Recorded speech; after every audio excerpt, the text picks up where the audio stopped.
ఇది నా స్టైలు, పల్లెటూరు స్టైల్లోని చేపల పులుసు. మేము పొంతలు అంటామండి వీటిని.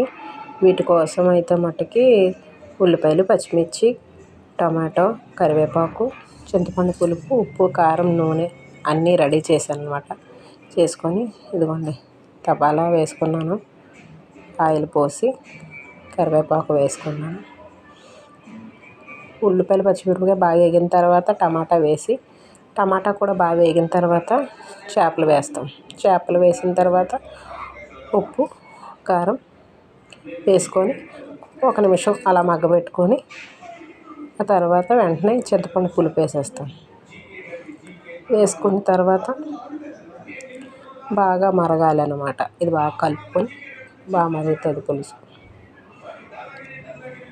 చూడండి మరిగింది, కానీ అప్పటికి గ్యాస్ స్టవ్ కొంచెం రిపేర్ వల్ల స్లోగా అయ్యింది పులుసు అవ్వడం. అయితే లాస్ట్లో కొంచెం దిగే ముందు మట్టుకి నేను వెల్లుల్లిపాయలు చెదగొట్టి వేసుకుంటాం అనమాట.